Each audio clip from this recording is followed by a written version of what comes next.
A paz do Senhor, meu amado, bem-vindo de volta à nossa escola bíblica.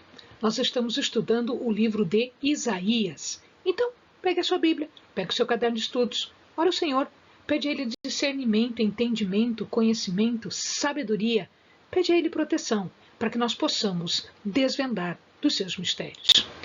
Nós estamos na última parte, que vai do 49 até o 66, e dentro desta parte nós já vimos até o capítulo 55 e, portanto, nós iniciamos agora o capítulo 56.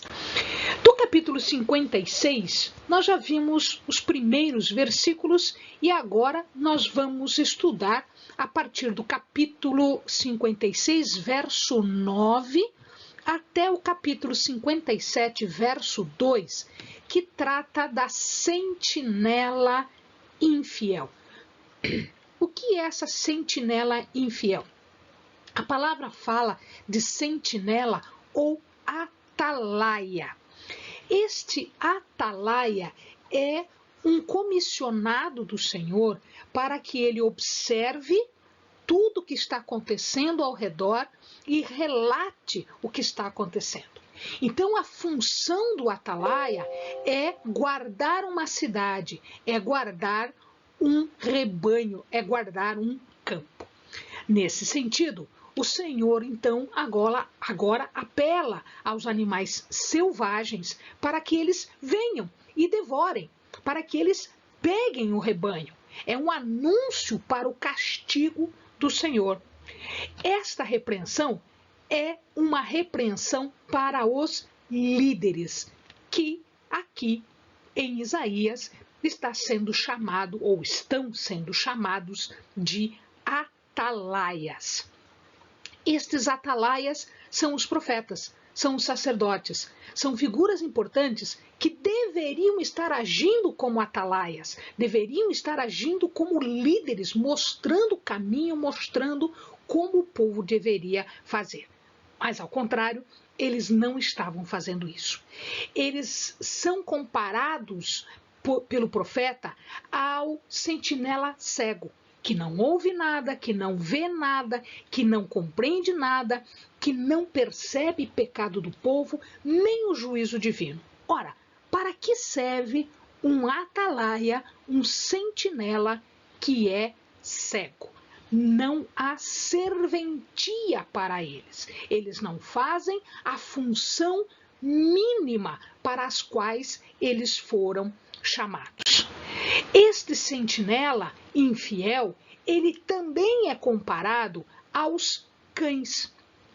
Existem cães que são cães de guarda, que eles são chamados de cães pastores, porque eles guardam o rebanho. E aqui também esses cães não são eficazes naquilo que eles devem fazer. Eles deveriam guardar o rebanho, mas eles são mudos. Eles não anunciam o perigo. Eles não anunciam aquilo que está acontecendo de grave para que o povo tome providências e se proteja. Muito pelo contrário, em vez deles ficarem vigilantes, eles vão dormir. Eles gostam de toscanejar, eles gostam de dormitar, eles gostam de dormir e não de proteger o povo. Além disso, estes cães são gulosos. Eles estão comendo tudo, devorando tudo. Eles devoram o rebanho. Eles devoram, inclusive como os cães de antigamente faziam, eles devoram a carniça. Lembrem-se que os cães naquela época não eram animais de dentro de casa, não eram animais de companhia. Não, alguns apenas eram utilizados para a caça, mas na maioria os cães viviam soltos, rondando a cidade e comendo aquilo que era jogado fora, aquilo que era carniça. Então, eles eram animais vis, animais não considerados, eram animais impuros. Agora, o profeta do Senhor diz que estes que deveriam ser atalaias, estes que eram líderes, não estavam fazendo nem o que deveriam fazer e, muito ao contrário, não estavam guardando o rebanho, não estavam fazendo nada e, inclusive, devorando tudo que deveriam guardar, inclusive carniça. Então, eles procuram aqui o lucro pessoal, aquilo que é de bom para eles, aquilo que eles podem levar vantagem. Então, são pastores que não servem de nada, não compreendem nada, não sabem o que está ameaçando o rebanho, porque eles não estão nem aí com as coisas. Eles estão buscando lucro pessoal, eles estão buscando libertinagem. A consequência disso é que aqueles justos, aqueles santos, aqueles que deveriam estar como rebanho, sendo cuidados por esses líderes, eles estão caindo como presa da violência, da corrupção, da inveja, da concupiscência deste povo. Eles não se importam, não protestam, não defendem, não protegem o povo que deveria estar sendo protegido, porque era a função deles fazer isso. Os justos estão indo à sepultura, os justos estão sendo privados da sua vida, estão morrendo. Entretanto, eles entram na paz dos mortos, porque eram justos.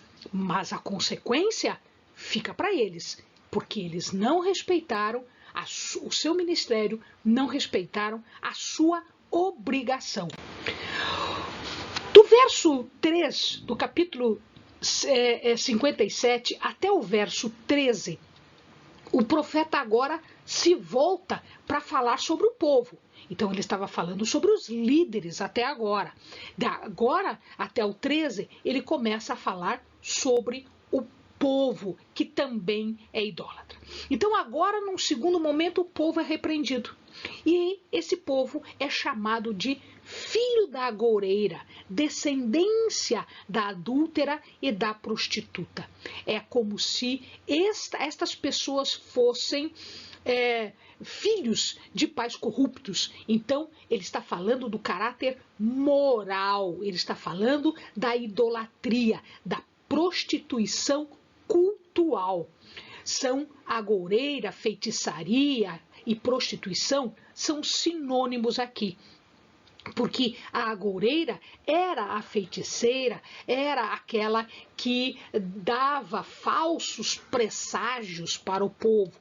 E isto também tem a ver com a prostituição, no sentido moral, físico, mas também no sentido espiritual.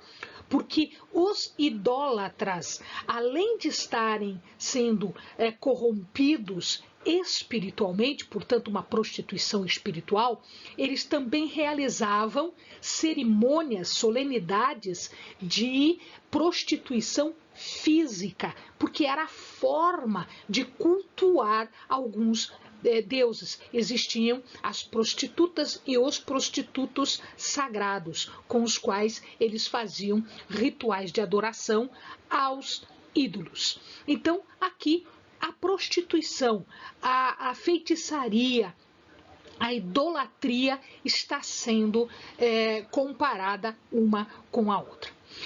E a sua conduta em relação àqueles que eram servos, aqueles que eram santos, aqueles que eram fiéis, aqueles que eram justos, também está sendo agora denunciada.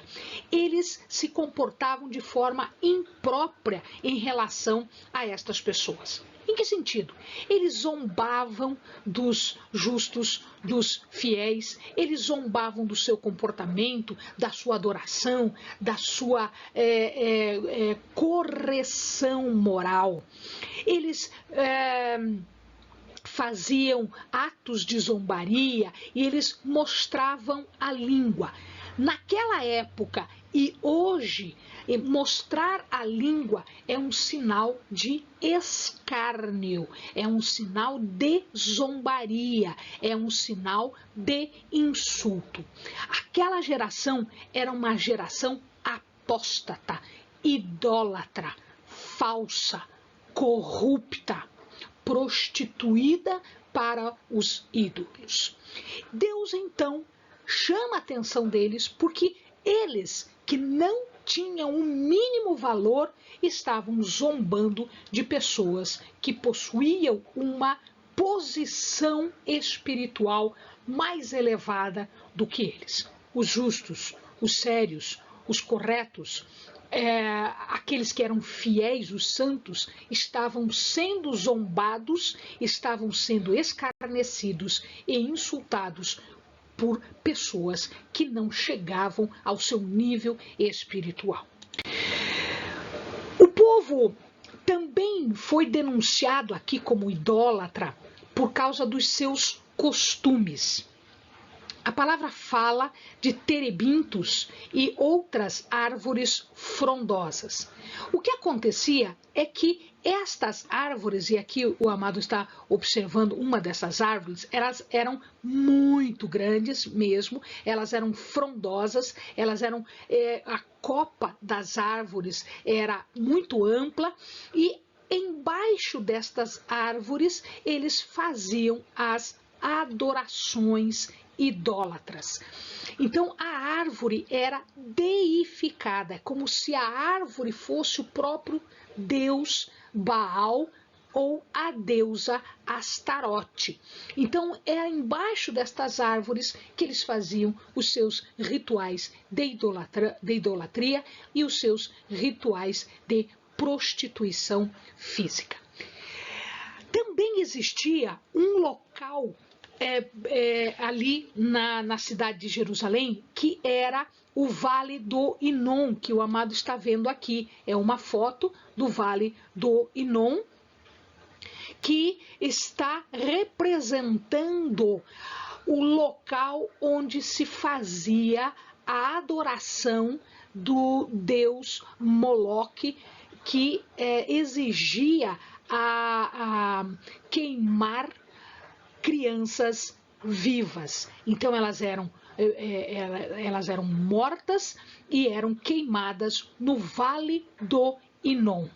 Então, na verdade, o que o profeta está dizendo? O profeta está dizendo que o povo era como se fosse uma mulher vulgar, uma mulher prostituta, uma mulher que estava traindo seu esposo. Como assim?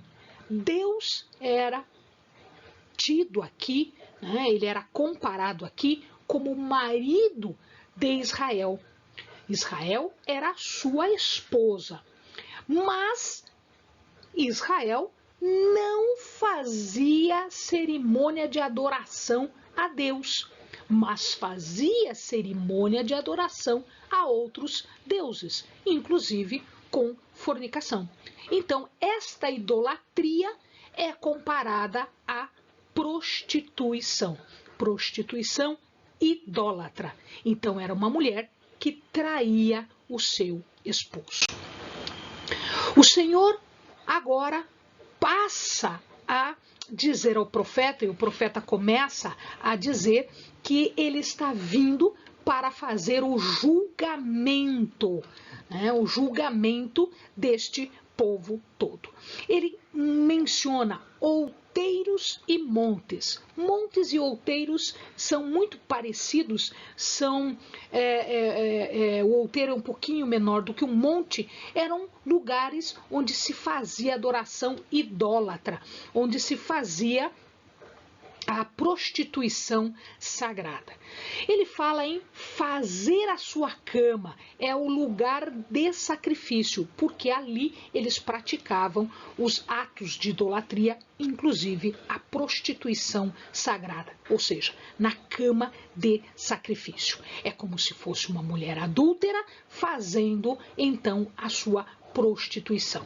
Ele está falando de idolatria, local de idolatria. Mas este culto idólatra também era feito nas casas.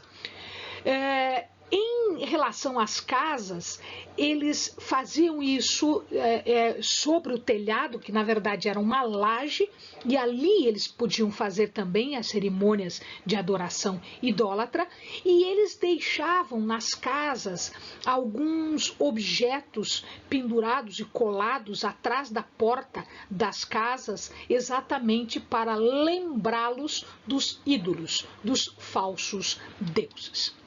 Judá, portanto, está bebendo até o fundo do cálice do pecado. Ele não deu só uma bicadinha no cálice. Não, ele bebeu de todo o cálice. Ele bebeu até o final o pecado. Ele denuncia também que, não satisfeitos com os atos de idolatria que eram feitos em Judá e eram feitos nas casas, eles também enviaram embaixadores em lugares onde Moloque, Milcom estavam sendo adorados, os templos específicos de Moloque e de Milcom. Quer dizer, eles enviaram pessoas para irem na casa do Deus idólatra, do Deus ídolo, né, do Deus falsos, para lá fazerem as suas homenagens, tá? Sendo que Deus estava próximo. Eles poderiam ter esquecido esses ídolos e fazer adoração de verdade, adoração específica ao Deus. Deus Moloque, ou Milcom, né, era o Deus que exigia sacrifício de crianças, era considerado um Deus do mundo inferior, né? E eles tinham, alguns outros deuses tinham também símbolos eróticos, eles eram artefatos eróticos, eram esses que seriam colocados então atrás no batente da porta. Então, de qualquer maneira, de toda forma, Deus estava denunciando que em todos os lugares, debaixo de árvores, em cima dos montes, dentro das casas, em cima das casas, atrás das portas, né, que guarneciam a casa, e até nos lugares dos templos específicos, né, em vales específicos, como o Vale do Inom, eles faziam os seus rituais. Ou seja, eles buscavam ativamente a idolatria, como uma prostituta busca ativamente a corrupção. O medo deles era o medo dos ídolos, o que os ídolos podiam fazer, os falsos deuses poderiam fazer. Na verdade, eles faziam isso por medo dos ídolos, sem se atentar para o fato de que Deus era muito mais poderoso. Eles deveriam ter tido medo de Deus e não destes ídolos. E agora a paciência do Senhor se esgota. Ele se esgota de tal forma que Deus vai expor estas pessoas. Vai expor essas pessoas ao ridículo. A justiça dele, a justiça das pessoas estará confrontada com a justiça de Deus. E ele vai tornar público o seu julgamento. E, portanto, ele vai demonstrar que esses deuses não são deuses. Veja ali.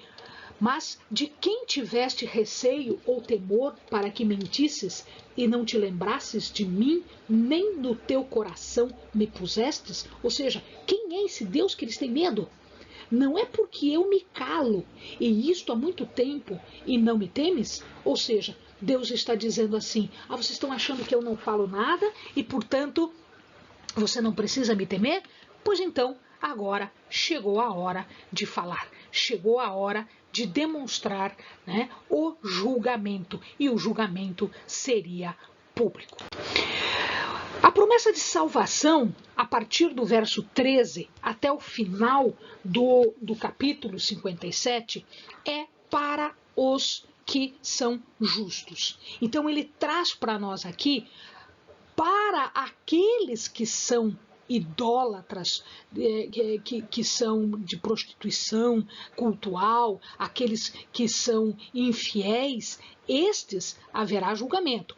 Mas para os que são santos, os que são piedosos, os que são corretos, estes receberão uma promessa de salvação, e se eles recebem a promessa de salvação, isso significa que eles serão efetivamente salvos. Eles vão herdar a terra, eles vão possuir o santo monte do Senhor, que os trará de volta do exílio. Então, Deus vai punir, mas vai trazer os salvos de volta, e estes salvos serão aqueles que são piedosos, justos e obedientes.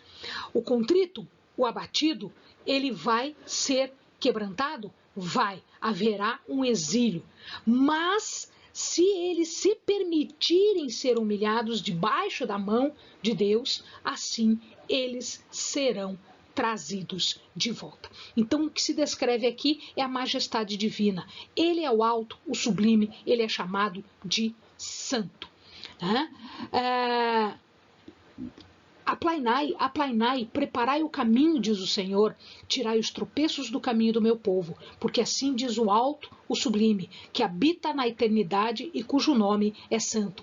No alto e santo lugar habito, e também com o contrito e abatido de espírito, para vivificar o espírito dos abatidos e para vivificar o coração dos contritos. Então, Deus está dizendo que ele vai se manifestar em superioridade, em soberania, em força e em poder, porque eles adoravam um monte onde tinha o altar idólatra, mas do monte do Senhor haverá de sair a salvação e o julgamento. O povo humilde, então, vai reconhecer a sua grandeza.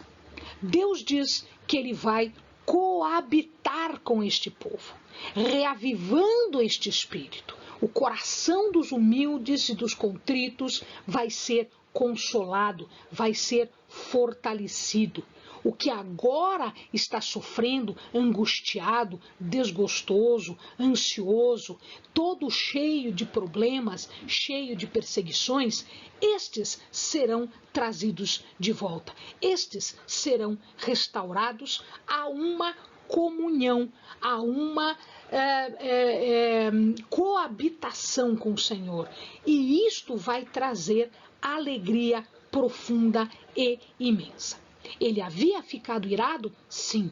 Mas e por que ele ficou irado? De novo o profeta fala aqui, porque eles haviam pecado.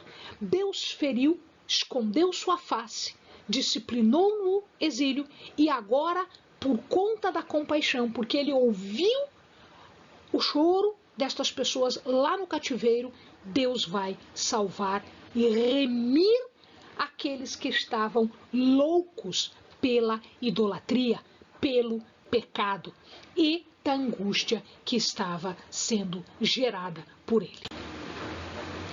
A promessa de cura é restrita a quem? Aqueles que são justos, obedientes, que se arrependem do seu